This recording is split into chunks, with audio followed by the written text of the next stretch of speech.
Meu irmão, minha irmã, este mês de setembro, o mês da Bíblia, Palavra de Deus, semeada em nosso meio, para a nossa vida, para o nosso caminhar, a Igreja nos propõe o livro do Deuteronômio para a nossa reflexão, para a nossa oração e o aprofundamento da Palavra de Deus, da Lei de Deus para a nossa vida.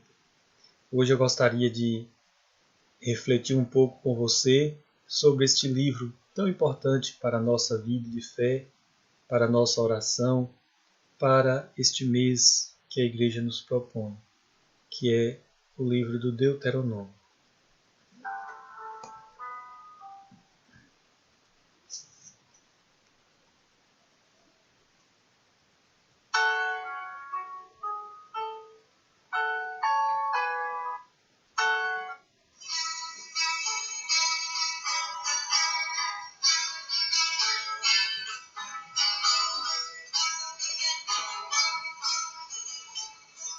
Venha Deus, sons ao Senhor cantar.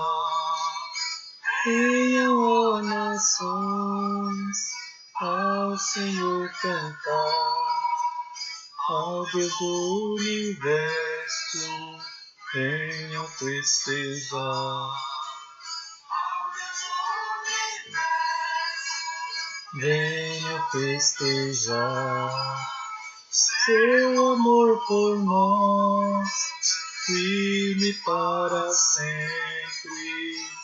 Seu amor por nós, firme para sempre. Sua fidelidade dura eternamente. Sua fidelidade eternamente. Glória ao Pai, ao Filho e ao Santo Espírito. Glória ao Pai, ao Filho e ao Santo Espírito. Glória à Trindade Santa. Glória a Deus bendito. Glória à Trindade Santa. Glória a Deus bendito.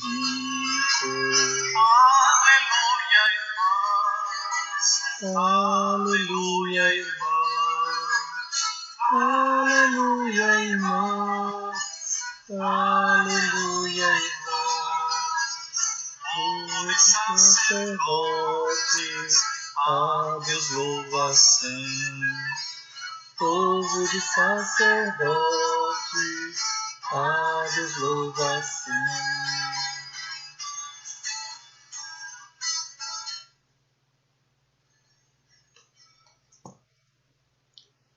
Aí está o nosso início. Vamos procurar compreender o significado da palavra Deuteronômio. Temos aí 3 possibilidades de compreensão. No hebraico, Devarim significa palavra. No grego e no latim, Deuteronômio, que quer dizer segunda lei. E na tradição evangélica, eles chamam de o quinto livro de Moisés. Nessas 3 compreensões, temos aí traduções diferentes, mas uma estrutura, um objetivo muito parecido para o livro, independente da nomenclatura que ele receba. Sobre a redação do livro do Deuteronômio, nós tiramos aí alguns pontos importantes para a nossa reflexão. O primeiro ponto, entender que ele é o quinto livro do Pentateuco, isto é, dos 5 primeiros livros da Bíblia. Ele ocupa a quinta ordem. Ele também traz a conclusão das narrativas da criação, iniciadas lá no livro do Gênesis, no capítulo 1 até o capítulo 11, da história dos antepassados do povo de Deus, da escravidão do Egito e da experiência do Êxodo, e da saída também, depois da morte de Moisés, até a morte, no Deuteronômio 34, que narra a morte de Moisés antes da entrada na Terra Prometida. É basicamente este aí o resumo do livro do Deuteronômio. Primeiro, entender que não foi escrito por Moisés. Temos essa compreensão de que os primeiros livros da Bíblia foram escritos por ele, mas o livro do Deuteronômio não foi escrito por Moisés e também não foi escrito de uma única vez. Ele teve um longo processo redacional na sua escrita. Ele surge no Reino do Norte e depois no exílio da Assíria e é completado no Reino do Sul, que é o Reino de Judá. Temos textos da monarquia dividido do exílio e do pós-exílio.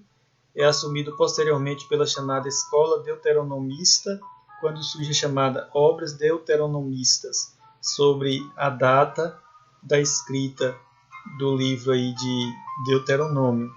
São algumas das possibilidades que os estudiosos destacam para a data, para o marco desta data, né? Que é a questão aí da monarquia dividida do exílio e do pós-exílio, nessas duas possíveis datas, que é quando surge aí o livro do Deuteronômio.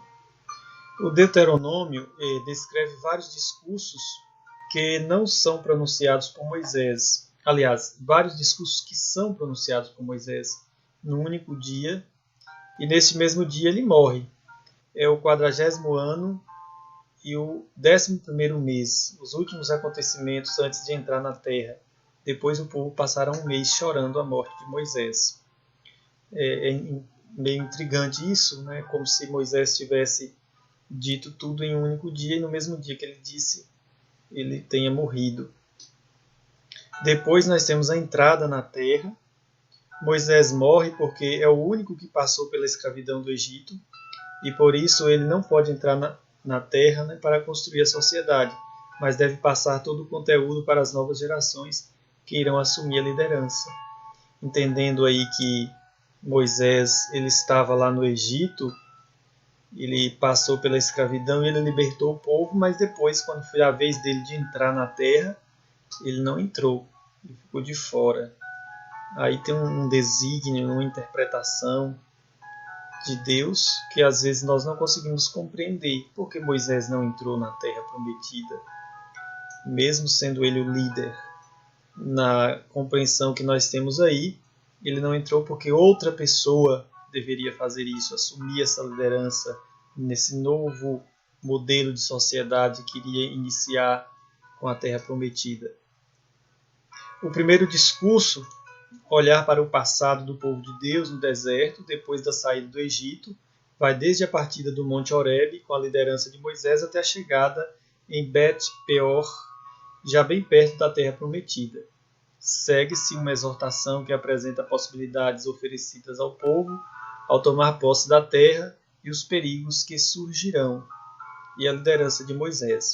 É o primeiro discurso de Moisés para o povo. O segundo discurso aparece então os 10 mandamentos da lei de Deus, o livro da lei, que é precedido por uma longa introdução que legitima a história, né, das leis que serão apresentadas nos capítulos seguintes. No segundo discurso ainda, a tentação de achar que foi por suas forças que conquistaram a terra. O povo correu esse risco. E aí surge o decálogo, os 10 mandamentos, para dizer que não. Deus é quem orientou a caminhada, Deus é quem orienta, Deus é quem continuará a orientar. Tem o Shema, né, que é uma espécie de um convite para escutar a voz de Deus, e a flexibilidade de Deus, que de certa forma está sempre paciente, misericordioso com o povo.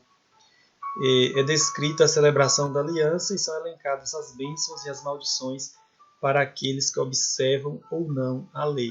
Tudo isso nós encontramos no livro do Deuteronômio. No terceiro discurso, há uma recordação da história do povo e é reafirmada a necessidade de conversão e compromisso com a defesa da vida, sendo intercalado por breves discursos divinos e algumas passagens narrativas. No quarto discurso, temos uma série de intervenções de Moisés que tem a finalidade de introduzir Josué como seu legítimo sucessor. De fato, Josué, né? O Cântico de Moisés exalta o poder e a soberania do Deus de Israel e a sua benevolência em favor do povo, em oposição à infidelidade, visto que lá também encontramos alguns atos infiéis do povo de Deus. O quarto discurso, apesar de o povo ser julgado como infiel e rebelde, Deus não o abandona e intervirá ao seu povo. E temos a bênção, morte e sepultamento de Moisés. Temos algumas linhas teológicas para o livro do Deuteronômio. Primeiro, unidade e unicidade. Deus Deus é único. Um povo que é Israel e um Deus único e verdadeiro para esse povo. Um rei, a descendência do rei Davi, da qual depois o Novo Testamento vai entender que se deu em Jesus Cristo essa descendência. Uma terra, que é a terra prometida, portanto a terra de Israel. Um templo, futuramente, porque o templo é o lugar do culto, é o lugar centro de todas as ações do povo de Deus. A eleição, ou seja, a escolha deste povo, um povo único para ser chamado povo de Deus, povo eleito, e a aliança firmada entre esse povo de Deus e o Deus que escolheu este povo. As leis sociais, solidariedade para com o irmão, Deuteronômio fala muito disso, proteção humanitária, inclusive para o estrangeiro, para o refugiado, e as instituições para orientar o povo, para ajudar o povo a viver conforme os valores do reino de Deus. Temos então os juízes, os reis, os sacerdotes levitas e os profetas. Tudo isso nós percebemos presentes na sociedade do livro do Deuteronômio, a sociedade que viveu aquele período. As leis cultuais, que é centralizar o culto em Jerusalém, por isso o templo, Jerusalém como lugar escolhido por Deus, o monoteísmo vezes a monolatria, que seria o Deus único e verdadeiro contra a idolatria dos ídolos que ocupavam o lugar de Deus. A idolatria, também, que é condenada. A mistura da visão de Deus, ciumento, flexível e violento. Nós vimos no livro do Deuteronômio que acontece isso também. O povo interpreta Deus dessa forma, pegando a visão que outros povos tinham de seus deuses. Um Deus que ciumava, um Deus violento, um Deus que se deixa também flexibilizar.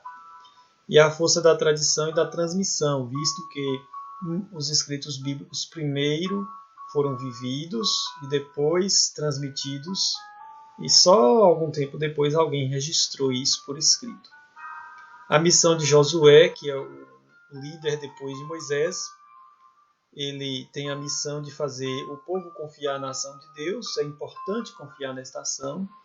Ele diz lá nos seus discursos que é um convite para que o povo seja forte e corajoso, para não ter medo, porque Deus está com eles, a presença do Senhor. E nós também percebemos ainda a infidelidade do povo, mas Deus é sempre fiel. E a bênção das tribos, visto que no Antigo Testamento nós temos as 12 tribos de Israel, e cada tribo tem uma finalidade. A morte de Moisés antes de entrar na terra prometida indica que os elementos essenciais da fé de Israel não é a posse da terra, nem a liderança de Moisés, mas a promessa feita aos patriarcas. A posse da terra é a expressão da fidelidade de Deus à aliança e da fidelidade de Abraão. O importante é a promessa e a aliança. O permanecer na terra depende da fidelidade de Deus. Não depende de Moisés, não depende de nenhum profeta, mas depende de Deus. Deus está ensinando aí que tudo depende dele e não de alguém. E aqui nós tivemos então uma visão geral do livro do Gênesis. O restante fica por nossa conta.